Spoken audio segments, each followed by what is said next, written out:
అందరికీ నమస్కారం. Epic story లైన్స్కు స్వాగతం. ఈరోజు అనన్య గారు రాసిన సారీ చెప్పాలని అనే కథని చెప్పుకుందాం.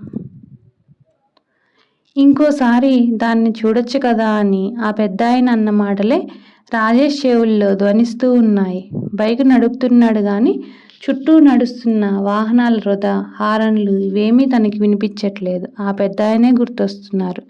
ఈ మధ్య రాజేష్కి ఆఫీసులో పని ఎక్కువయింది. ఆ విసుగంతా తన మీదే చూపిస్తున్నాడని అతని భార్య నిత్య ఆరోపిస్తూనే ఉంది. పేరుకి ఏరియా హెడ్డే అయినా చెప్పుకోవడానికి ఖర్చు చేయడానికి జీతం బాగానే అందుతున్నా చేసే ఉద్యోగం మార్కెటింగ్ రంగంలో అవ్వడం వల్ల కారులో తిరగడానికి 1-2 గంటలు పడుతుందని, బైక్ మీదే గంటల కొద్దీ గడపడం వల్ల నడుము మణికట్లు నొప్పులు రావడం, దుమ్ము ధూళి వల్ల దగ్గులు, తలనొప్పులు, జుట్టు ఊడిపోవడం ఒకటేమిటి ఎన్నైనా వస్తున్నాయి ఇబ్బందులు. ఈ యాతనకి తోడు ఉద్యోగంలో టార్గెట్లు, శారీరకంగా మానసికంగా ఒత్తిడి ఎక్కువైపోతూ పెళ్ళాం బిడ్డలతో గడపడమే లేదు.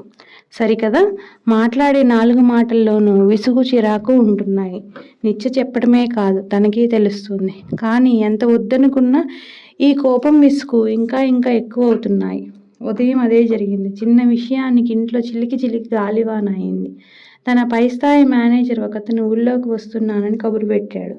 అతనికి పిల్లనిచ్చిన మామగారు ఏదో సర్జరీ కోసం ఈ ఊళ్ళో హాస్పిటల్లో చేరారని, ఆయన్ని చూడ్డానికి వస్తున్నారని, రాజేష్ కూడా అక్కడికి వస్తే ప్రాజెక్టు విషయాలు అక్కడే చర్చించవచ్చని చెప్పాడు.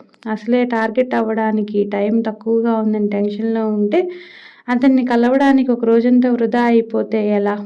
పైగా ఆ ఆసుపత్రి ఊరికి ఆ చివరన ఉంది.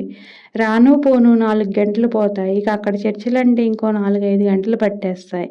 కానీ ఇప్పుడు రానని అనలేని పరిస్థితి. ఇంకో నెలలో రివ్యూ మీటింగులు ఉంటాయి. ఈ బాస్ ఇచ్చే రివ్యూని బట్టే రాజేష్కి జీతం పెరుగుతుంది. ఇలాంటి సమయంలో అతనితో రాలేనని చెప్పడం రిస్కే. దాంతో చేసేదేం లేక వెళ్దామని నిర్ణయించుకున్నాడు. ఉదయమే బయలుదేరుతానని నిత్యకి చెప్పాడు.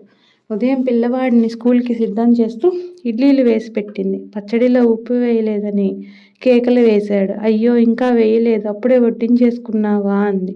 అప్పుడేనా? 7ంటికి బయలుదేరాలి అని ముందే చెప్పాను కదా అన్నాడు. చంటిగాడికి స్నానం చేయించడానికి వెళ్ళాను. ఇదిగో వస్తున్నా, ఒక్క నిమిషం అంది. చట్నీ అంతా చేసిన దాన్ని ఉప్పు వేయడానికి ముహూర్తం కుదరలేదా తమరికి అని విసుక్కున్నాడు. వాడు బాత్రూంకి వెళ్ళాడు, అందుకే వెళ్ళాను, వచ్చి వేద్దామనుకున్నాను, ఈలోపే నువ్వు వచ్చేసావంది.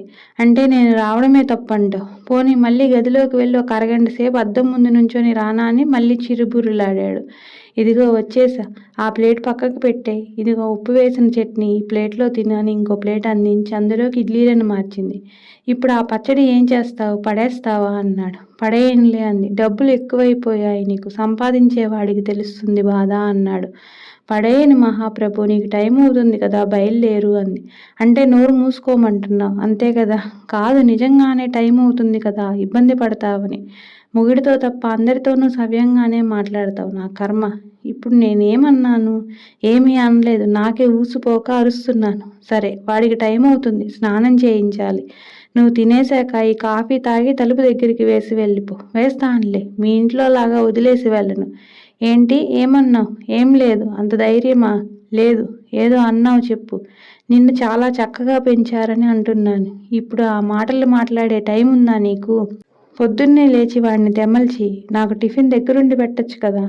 రోజూ అలాగే పెడుతున్నాను కదా. ఈరోజు వాడి స్కూల్ టైంలో నువ్వు బయలుదేరుతున్నావు, రోజు కంటే త్వరగా. అవును, అదీ నా తప్పే. చాలా సంతోషం. ఈ కాలంలో పిల్లలకి ఇవన్నీ ఎలా తెలుస్తాయి? మొగుడు ఎంత కష్టపడి వచ్చినా అనవసరం. ఇప్పుడు మళ్ళీ మొత్తం ఆడవాళ్ళందరినీ ఒక తాటికి కట్టి స్టేట్మెంట్లు ఇస్తున్నావా? ఇక చాలు రాజేష్, నీకు వాడికి కూడా టైం అవుతుంది. నువ్వు మాట్లాడమంటే మాట్లాడతాను, వద్దంటే ఆపేస్తాను. అదే కదా నీకు కావాల్సింది. అది కావాలి ఇది కావాలి అని పోరు పెట్టే పెళ్ళాం దొరికితే బాగుండేది నీకు. అడగట్లేదు కదా, అందుకే ఇంకా లోకువయ్యాను. పెళ్ళైన కొత్తల్లోనే బాగుండేది. వస్తూ వస్తూ మల్లెపూలో, పానీపూరీలో, చెరుకు రసమో ఏదో ఒకటి తెచ్చేవాడివి. ఇప్పుడు ఇంటికి రావడం అంటేనే బాధ అయిపోయింది నీకు. అయినా ఏనాడు ఏమీ అడగకుండా సహకరిస్తుంటే నాకు మిగిలేది ఇది. ఏదో ఒకటి చెయ్యి. పొద్దున్నే ఈ డిస్కషన్లు నా వల్ల కాదు. నీ టెన్షన్లన్నీ చూపించడానికి నేనే దొరికాను. నువ్వు కూడా అందరితోనూ బాగానే మాట్లాడతావు. నా విషయానికి వచ్చేసరికి కారాలు మిరియాలు నూరుతావు. పెళ్ళామంటే మొగుళ్ళందరికీ లోకువే. ఆహా! ఇప్పుడు నువ్వు కూడా మగవాళ్ళందరినీ ఒక తాటికి కట్టి మాట్లాడుతున్నావు కదా! పానీపూరి కావాలంటే నువ్వు కొనుక్కొని తినొచ్చు. నన్నిలా దెప్పక్కర్లేదు. ఎంతసేపు నీ గురించే నువ్వు ఆలోచిస్తావు. నాకేం చేస్తున్నావు? ఈ కాఫీ కూడా వేడిగా లేదు. చలిలో 20 కిలోమీటర్లు బైక్ మీద వెళ్ళాలి. వేడి కాఫీ తాగే యోగం కూడా లేదు నాకు. ఇంకొక అరగంట నా మీద అరువు. అప్పుడు కాఫీ వేడిగా ఉంటుంది మరి. నాకు కావాల్సింది పానీపూరి కాదు. అది తెచ్చిచ్చే నీ ప్రేమ, ఆదరణ. అది నువ్వు అర్థం చేసుకోవు. చెప్పినా నన్ను అర్థం చేసుకోదు. పైగా నేనే తనను అర్థం చేసుకోవాలట. బయటికి వెళ్ళే మొగుడిని చిరునవ్వుతో పంపించిన ఎప్పటికి వస్తుందో. అయినా నిన్ను అని ఏం లాభం? ఎవరి నుంచో వచ్చిన పోలికలు. రాజేష్ అంటే నన్ను మా అమ్మా నాన్నలు అనొద్దని చాలాసార్లు చెప్పాను. నాకు చిరునవ్వు నవ్వాలనే ఉంది. ఇలా ఉండడం నాకేం ఇష్టం కాదు. నా మీద పొద్దున్నే ఇలా అరుస్తుంటే ఎలా నవ్వమంటావు అందినిచ్చి కన్నీళ్లు పెట్టుకుంటూ. మాట్లాడితే ఈ ఏడుపు ఒకటి అంటూ కాఫీ తాగకుండానే విసురుగా బయటికి వెళ్ళి బైక్ స్టార్ట్ చేసి రోడ్డున పడ్డాడు రాజేష్. చెవులో ఎఫ్ఎంలో పాటలు పెట్టుకొని వింటూ 20 కిలోమీటర్ల నగర వాహన సముద్రాన్ని ఈది వెళ్ళేసరికి కాస్త మూడు మారింది రాజేష్కి. హాస్పిటల్లో రాజేష్ బాస్ సత్యని కలిశాడు. ఐసీయూలో అతని మామగారిని ఒకసారి పలకరించి ఐసీయూ వెయిటింగ్ ఏరియాలో మూలకున్న 2 కుర్చీలు చూసుకొని కూర్చున్నారు ఇద్దరు. సత్య తన బావమరిదితో నేను కాసేపు ఇక్కడ ఉంటాను కదా, ఒకసారి నువ్వు ఇంటికి వెళ్ళిరా అని పంపించాడు. కాసేపు ఆఫీస్ విషయాలు చర్చించుకున్నాక క్యాంటీన్లో బిస్కెట్లు టీ లాగించి మామూలుగా రాజకీయాలు షేర్ మార్కెట్లు కబుర్లు చెప్పుకుంటున్నారు ఇద్దరు. 2 కుర్చీల అవతల కూర్చున్న ఒక వృద్ధుడిని ఇంతవరకు వాళ్ళు గమనించనే లేదు.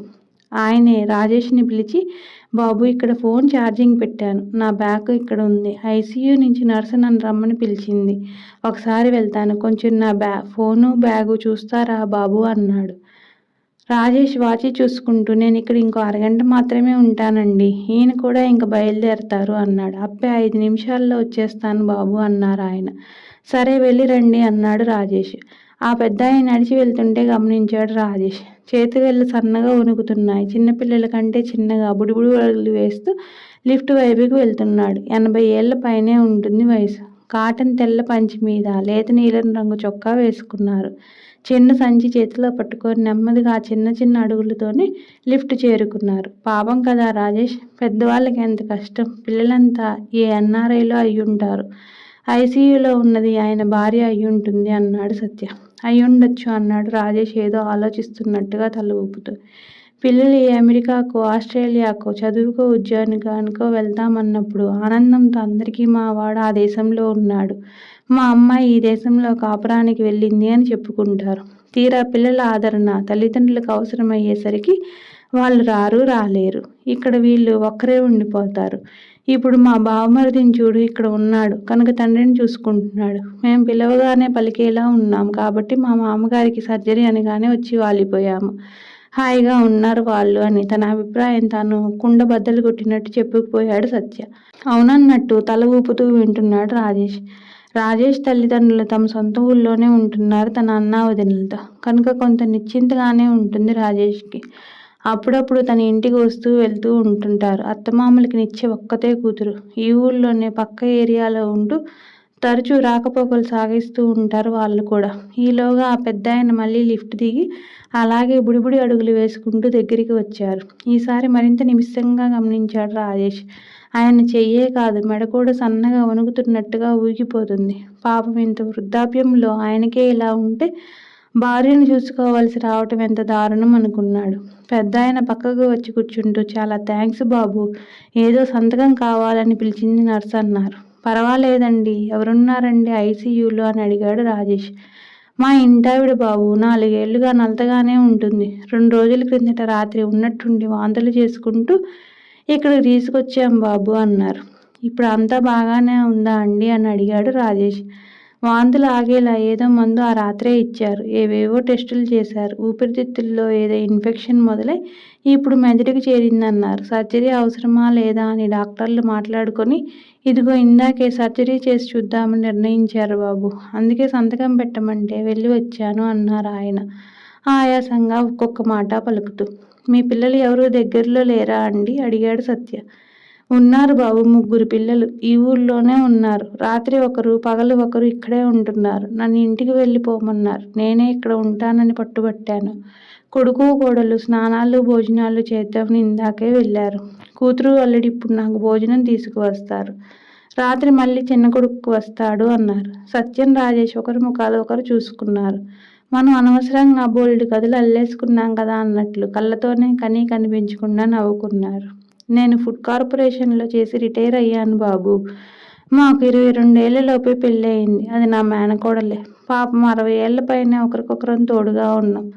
అదిలా మాట పలుకు లేకుండా మంచం మీద పడి ఉంటే అని దుఃఖం పొంగుకు రాగా వాక్యం పూర్తి చేయలేక ఆగిపోయి కళ్ళు తుడుచుకున్నారు ఆయన. సత్య రాజేష్ ఏమీ మాట్లాడలేదు. అలాగే ఆయన్ని చూస్తూ కూర్చున్నారు. ఆయనే మళ్ళీ మాట్లాడారు. పిచ్చి పిల్ల చిన్నప్పటి నుంచి గలగలా మాట్లాడేది. కమ్మగా పాటలు పాడేది. ఈ మధ్య ఒక 3 ఏళ్లుగా ముసలిదయ్యింది. ఏదో 3 పూటలా వెళ్ళదీస్తూ వస్తున్నాం. ఇద్దరం ఉన్నాం కనుక. పేరుకి మొగుడు పెళ్ళాలమే కానీ చిన్నప్పటి నుండి అది నాకు ఫ్రెండే. కలిసి ఆడుకున్నాం. నాకు 84 ఏళ్ళు అయితే దానికి 81 ఏళ్ళు. 81 ఏళ్ల సంవత్సరాల స్నేహం మాది. ఇప్పుడు ఉన్నట్టుండి అలా పడి ఉండడం చూస్తే ఏమీ తోచట్లేదు అన్నారు శూన్యంలోకి చూస్తూ, పెదవి విరుస్తూ. రాజేష్కి ఎందుకో పెద్ద ఆయన చాలా నచ్చారు. 81 ఏళ్ల స్నేహం, అందులో 65 ఏళ్ల సంసార జీవితం. చాలా బాగుందండి. ఆదర్శ దంపతులన్నమాట. మేమైతే ప్రతిరోజు దెబ్బలాడుకుంటామండి. మీలాంటి వాళ్ళ నుంచి ఎన్నో నేర్చుకోవాలి అన్నాడు రాజేష్. ఆదర్శం అనేది చూసేవాళ్ళు అనే మాట బాబు. మాట అనుకోకుండా ఏ మొగుడు పెళ్ళాలు ఉండరు. మళ్ళీ ఎంత త్వరగా కలిసిపోయాం అనే దానిలోనే ఉంటుంది ఆదర్శం అంతా. నాకు చాదర్శం ఎక్కువ, మా ఆవిడకి విసుగు ఎక్కువ. ఇక ఊహించండి మా కాపురం ఎలాంటిదో అని గర్వంగా నవ్వారు ఆయన. రాజేష్కి కూడా చిన్నగా నవ్వి, మరి ఎవరు సర్దుకుపోతారు అని అడిగాడు. అది సర్దుకోకపోతే నేను సర్దుకోకపోతే అది అన్నారు.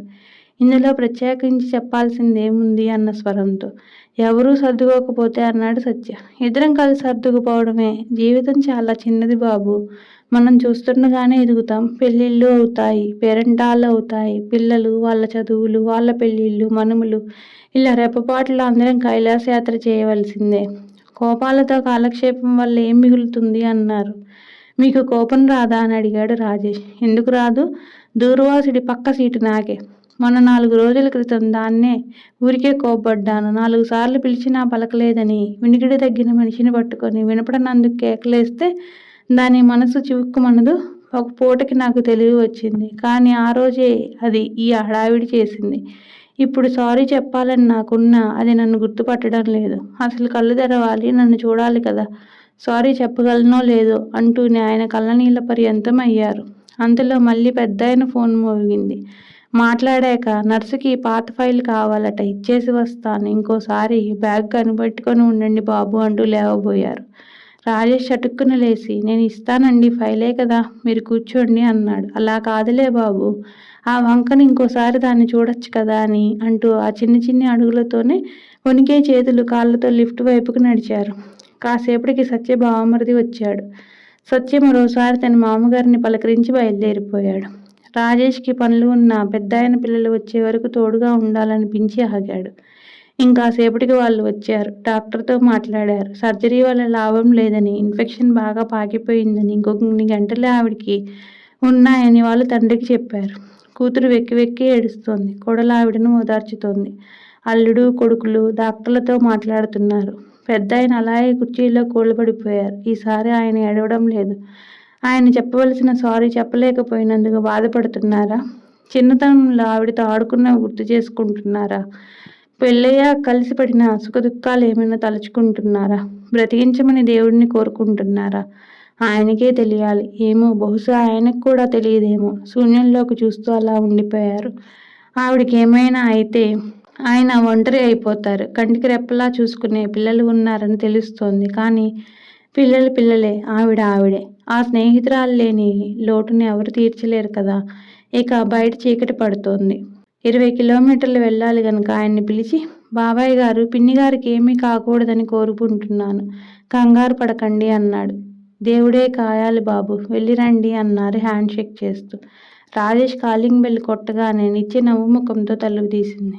లోపలికి వెళ్ళి హెల్మెట్ తీసిన వెంటనే మంచినీళ్ళు ఇస్తూ సారీ రాజేష్, పొద్దున్నే ఏదో హడావిడి టైం అవ్వడం వల్ల నేనే పిచ్చిదానిలా నిన్ను అంటున్నా. నిచ్చి నోటికి చూపుడు వేలు అడ్డం పెట్టి ఉష్ అన్నాడు. తనతో తెచ్చిన క్యారీ బ్యాగ్ తీసి ఇచ్చాడు. నిత్య తనకిష్టమైన పానీపూరీల వాసనని మనసారా పీల్చి చిరునవ్వు నవ్వింది. తిరిగి చూసేసరికి టేబుల్ మీద పొగలు కక్కుతున్న తాజా కాఫీ కప్పులో నుంచి నురుగును జుర్రుకుంటూ నిత్యకు కన్ను కొట్టాడు రాజేష్.